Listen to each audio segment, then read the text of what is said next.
Interpole का गठन क्यों किया गया? क्योंकि कोई भी व्यक्ति अपराध तो किसी देश की सीमाओं में करता है, फिर अंतर्राष्ट्रीय पुलिस संगठन की क्या आवश्यकता है? तो देखिए कि आज सारी दुनिया अलग अलग संप्रभु देशों में बटी हुई है। एक व्यक्ति ने भारत में अपराध किया और अपराध करने के बाद गिरफ्तारी से और सजा से बचने के लिए भाग के वो मान लीजिए किसी फ्रांस चला गया, ऑस्ट्रेलिया चला गया। अब ऑस्ट्रेलिया में तो वो अपराधी नहीं है, ऑस्ट्रेलिया में उसने कोई अपराध नहीं किया है, फ्रांस में उसने कोई अपराध नहीं किया, तो फ्रांस की सरकार उसे क्यों अरेस्ट करे, ऑस्ट्रेलिया की सरकार उसे क्यों अरेस्ट करे? तो ऐसे में अपराधियों की गिरफ्तारी जो के लिए यह जरूरी था कि अंतर्राष्ट्रीय स्तर पर देश आपस में समन्वय करें, कोऑर्डिनेट करें कि अगर भारत के लिए कोई अपराधी वांटेड है और वो ऑस्ट्रेलिया में छिपा है तो ऑस्ट्रेलियन गवर्नमेंट उसे गिरफ्तार करे और हमें दे। अब दुनिया में हर देश के साथ इस तरह का समन्वय करना ये बहुत मुश्किल था और एक तरह से इसमें इतना समय लगना जाता या इतना समय की बर्बादी के साथ साथ इतनी मशीनरी का इन्वॉल्वमेंट होगा कि जो बहुत मुश्किल कर देगा अपराधियों को, वांटेड लोगों को किसी दूसरे देश से अरेस्ट करा के फिर उसका प्रत्यर्पण कराना, अपने देश में लाना और फिर देश के कानून के अंतर्गत उसे सजा देना। इसीलिए 1923 में वियना में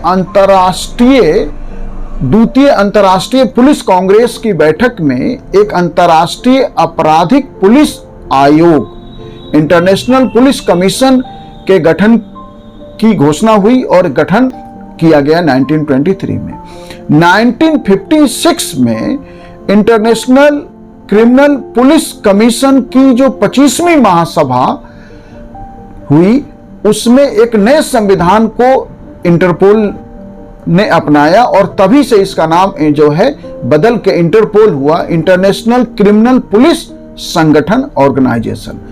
वर्तमान में दुनिया के 196 देश इसके सदस्य हैं और भारत तो इसका संस्थापक सदस्य देशों में है। इसका मुख्यालय लियोन फ्रांस में है। सदस्य देश जो हैं इंटरपोल के साथ समन्वय कैसे करें, तो इसके लिए हर सदस्य देश को अपने यहाँ एक राष्ट्रीय केंद्रीय ब्यूरो, नेशनल क्राइम ब्यूरो का गठन करना होता है। भारत ने सीबीआई को इंटरपोल का राष्ट्रीय केंद्रीय ब्यूरो घोषित किया है, तो हमारे यहाँ जो हमारा नेशनल क्राइम ब्यूरो है वो सीबीआई है।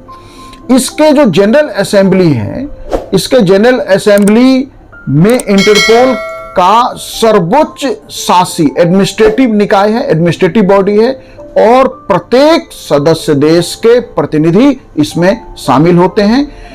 इसकी बैठक इंटरपोल की जो है इसके जनरल असेंबली की वर्ष में एक बार होती है और इसकी एक कार्यकारी समिति भी है जिसमें 13 सदस्य देश शामिल होते हैं। यह समिति महासभा, मतलब महासभा इंटरपोल की जो महासभा है उसके निर्णयों को के क्रियान्वयन, उसके एग्जीक्यूशन तथा इसके महासचिवालय जो इसकी जनरल सेक्रेटेरिएट है उसके प्रशासन एवं उसके कार्यों की देखरेख करती है।